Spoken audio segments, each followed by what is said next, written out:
Monsieur le Président, chers amis, nous sommes très heureux de vous voir et je veux tout d'abord, au début de notre entretien, vous remercier de votre décision de participer à la manifestation commémorant le 80e anniversaire de la Grande Guerre patriotique. Je me souviens de notre entretien constructif de 2023, lorsque vous vous êtes rendu dans notre pays pour participer au sommet russo-africain de Saint-Pétersbourg. Cette visite en Russie, lors du 80e anniversaire, reflète le caractère amical de nos relations. Je rappelle également la contribution dans la défaite de l'Allemagne nazie et de ses satellites. Plus de 30 000 habitants du Burkina Faso ont fait partie de la coalition anti-Hitler qui se sont battus aux côtés de la France auprès de Charles de Gaulle, du légendaire Charles de Gaulle. Aujourd'hui, ce qui nous unit, c'est la lutte contre l'extrémisme et le terrorisme. Il s'agit de restaurer l'ordre constitutionnel face à des groupes radicaux dans certaines régions du Burkina Faso. Au cours des 2 dernières années, nous avons fait des progrès importants dans le cadre de notre collaboration dans divers domaines. Fin 2023, après plus de 30 ans d'interruption, l'ambassade de Russie à Ouagadougou a été ouverte. J'aimerais dire que nos échanges sont encore modestes, mais ils augmentent et c'est une tendance encourageante et que nous souhaitons voir se poursuivre. Il s'agit de travailler au renforcement de nos relations économiques et d'échanges commerciaux. Je mentionnerai ce qui a été fait en octobre 2024 au cours des journées économiques du Burkina Faso en Russie. Une délégation a été accueillie avec le Premier ministre. Nous avons créé une commission intergouvernementale et à la fin de l'année dernière, nous avons créé aussi un groupe de travail. Nous allons continuer à aider votre pays dans la préparation et la formation de nouveaux cadres en 2024 et 2025.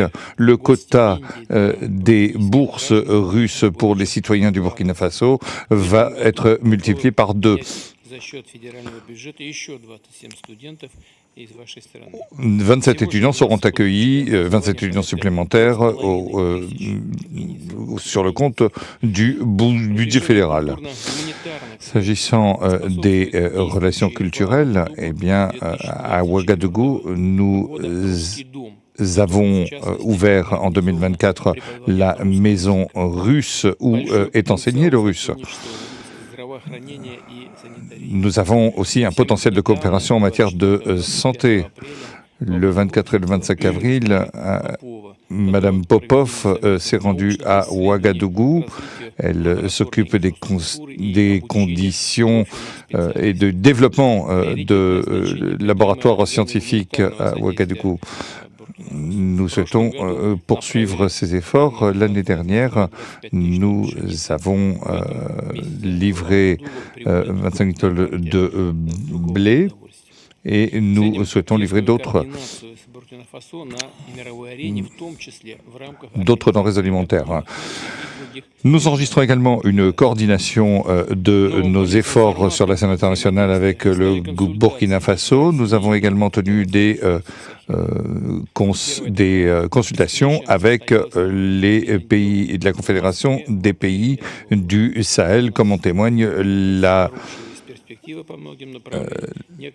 l'événement qui s'est déroulé en avril de cette année à Moscou. Je vous remercie de votre attention. Merci beaucoup.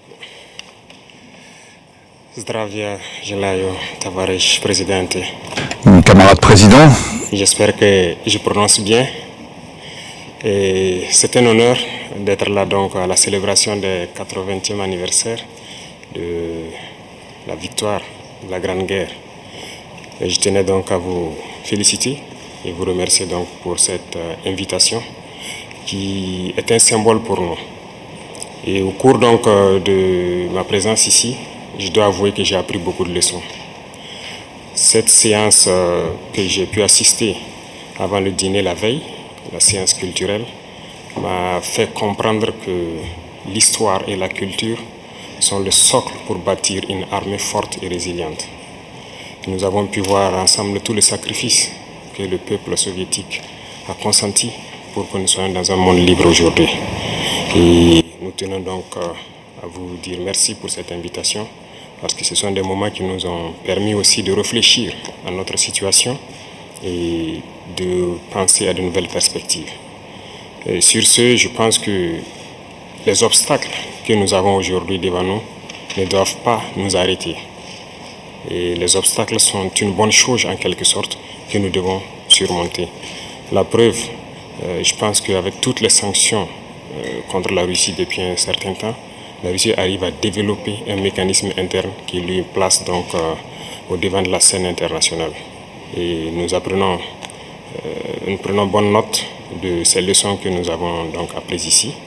Et même au niveau de la parade, je tiens à dire que j'ai été émerveillé de voir l'enchaînement donc des engins qui ont défilé devant nous, notamment depuis le char mythique T-34 qui a gagné donc lors de la Grande Guerre et jusqu'aujourd'hui au char moderne. Combien donc l'armée russe s'est modernisée, combien la technologie donc a participé à renforcer cette armée. Et dans ce cadre, nous souhaitons que la coopération que nous avons puisse se renforcer de façon exponentielle. Je vous remercie déjà pour tout ce qui est fait pour nous, notamment ces bourses d'études qui sont octroyées au Burkina et qui vont s'accroître. Et ce matin, j'ai visité donc l'université de chimie et je disais que le volet sur lequel nous allons axer après la défense et la sécurité, c'est le volet de l'éducation. C'est ce volet qui nous intéresse le plus, notamment les sciences. Il faut que la Russie puisse nous aider à former notre jeunesse, notamment dans le domaine des sciences, pour que nous puissions développer chez nous la machinerie, en gros. Que ce soit la machinerie qui va avec l'armée ou la machinerie qui va avec l'industrie. Parce que c'est à ce seul prix que nous pourrons nous développer au sein de l'Afrique. La guerre qui nous est imposée aujourd'hui, nous pensons que ce n'est qu'une manifestation aussi du nazisme. Parce que le terrorisme qui est là aujourd'hui n'est pas du terrorisme, c'est de l'impérialisme. Ce sont nos terres qui intéressent ceux qui nous combattent. Et donc, finir avec cette guerre, avoir une armée forte et lancer le développement de notre patrie, telle est l'essence donc de notre combat. Et nous comptons sur vous pour surtout former nos cadres. Parce que la coopération, telle qu'on le dit, très souvent en Afrique, on aime avoir beaucoup de demandes. Nous savons que vous êtes dans une opération militaire spéciale. Nous comprenons tous les défis qu'il y a. Et le lendemain, qui est incertain pour le monde entier, nous pouvons comprendre ça. Donc nous ne serons pas là peut-être à demander beaucoup de choses, à demander de l'aide ou quoi que ce soit. Mais l'aide que vous pouvez nous octroyer, c'est surtout ce transfert de connaissances que nous voulons. Et donc nous souhaitons avoir plus de bourses et voir dans quelle perspective nous pouvons nous-mêmes donner des bourses à nos étudiants pour étudier ici. Et dans un troisième temps, comment est-ce que les universités ici peuvent se dupliquer au Burkina Faso, notamment celles que j'ai visitées. Et aussi, il y a beaucoup d'autres universités dans le domaine des sciences. Comment on peut les dupliquer au Burkina Faso avec tous les laboratoires nécessaires qu'il faut pour former de manière pratique nos jeunes et que nous puissions être donc au cœur de notre propre développement. Donc c'est la demande essentielle que nous avons actuellement dans le contexte que nous vivons pour pouvoir transformer tout ce que nous avons sur place, produire beaucoup de choses nous-mêmes et que le Burkina Faso soit un hub où beaucoup de jeunes Africains vont venir et apprendre aussi la science. Parce qu'ici en Russie, vous avez d'éminents scientifiques et il y a eu beaucoup de savants que nous continuons donc d'étudier leurs œuvres. Et je pense que c'est un havre où nous pouvons soutirer la science pour nous développer. L'autre chose, c'est surtout dans le domaine militaire. Nous avons beaucoup de projets avec donc, le ministère de la Défense. Nous souhaitons donc